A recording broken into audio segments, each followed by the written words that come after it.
Going back to our discussion yesterday on Benghazi and the State Department's Rewards for Justice program and why the Benghazi suspects are not included. I've become an expert on it in the last 24 hours. Excellent, thank you. Yes? I'd like to hear what you found out. Want to hear what I found out? So you were correct that under the State Department's Rewards for Justice program, we may authorize rewards for information that prevents or resolves acts of international terrorism against U.S. persons or property. The program was started in 1984. I'm just going to give you a little history because I have it. It's paid in excess of $125 million to more than 80 individuals.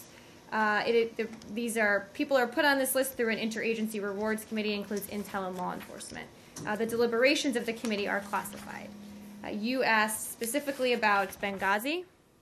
Yes, and Suspects? why the suspects were, if they were considered for inclusion into the Rewards for Justice program. Well, discussions about this are classified. But as you know, you can find a list on our RFJ website with either individuals or attacks we want information on. And you point out that no Benghazi folks are on that list. But whether or not a reward offer is on the RFJ site is not the only indication of steps being taken to find information on those responsible for terrorist attacks. It's just one tool in the toolbox we have. Obviously, there are a lot of different ways we go about finding information about these people and ultimately bringing them to justice. But Marie, you're not answering the question of just why are they not included on the Rewards for Justice?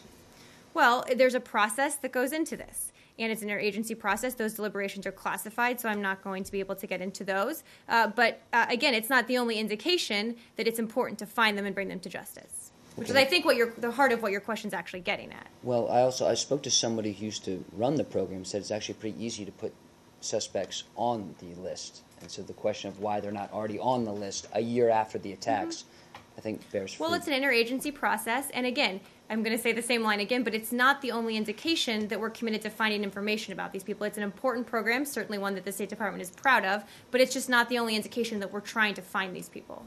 Right. But it is a public acknowledgement or a public sign, whether or not it is not the only way to do it. It certainly would seem that if you wanted to make it clear to the public that you're actually out there looking for these guys and you care enough about it to offer a reward for them, that it would be natural for them to be on the list. And I'm not arguing the merits of that I'm not suggesting that you're not trying to find the guys.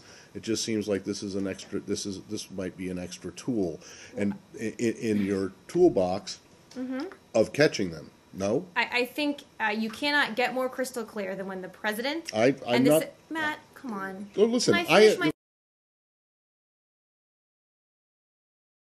sentence, please? Well, the problem is that you're trying to answer my question by not answering it. I'm not questioning the U.S. government's response. Well, let me say what I was going to say. What I'm wanting to know is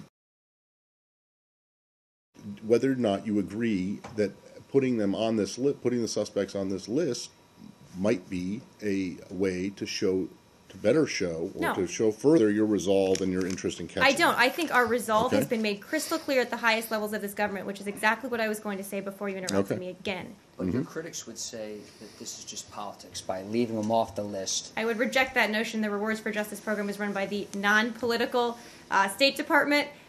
Look, this has nothing at all to do with politics. We've been made crystal clear that we want to find these people and bring them to justice. But at the end of the day, your employees were killed. People in the diplomatic security are angry. They're frustrated.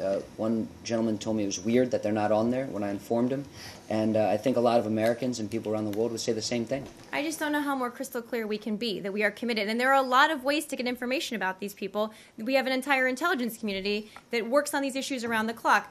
And we're clearly committed to doing this here. I just think we're making a news story by not including them on the list. Well, I will take your suggestion, Lucas. I do think it's an important program, but I do think it's more important to underscore that we have made it so crystal clear that it is important for people in this building, more than anyone else in this government, to find these people and bring them to justice. How we do that, whether we pay a couple $1 million, isn't the point. The point is that we believe it's a priority. Our intelligence community believes it's a priority.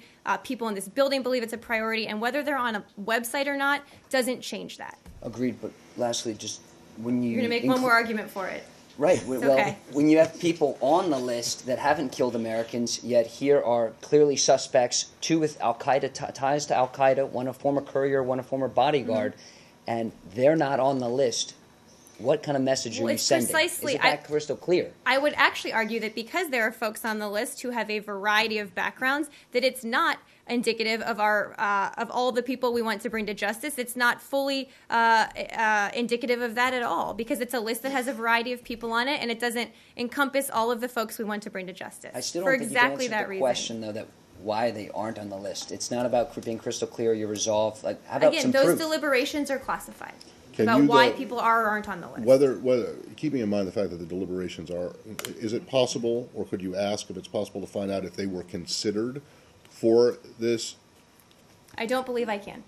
Can you check if they I were can considered? double check, but I and don't it believe was- I can. How about the And criteria? it was determined that maybe this isn't the best way to go So about I think that would probably fall into classified deliberations. If they are or aren't, I just don't know. If I'm allowed to share that kind of Well, information. it's the result. Here's the deal. The classified Tell me what the deal deliberations, if they result in saying, yes, someone should go on the list, then it's no longer classified because they go on the list and we know they're on the list because But it's a you public don't know list. the deliberations that got them there. The deliberations. Right, I know. So I'm not asking for what the deliberations were. I'm asking you if you can find out whether or not someone suggested that they be put on Which the would, list, by definition, be And- part of the deliberation process. and whether Probably. the end result, if it's positive, is not classified because it shows up online. I'll take the question. Thank I you. have We're a moving quick on. question. Yes. Sorry.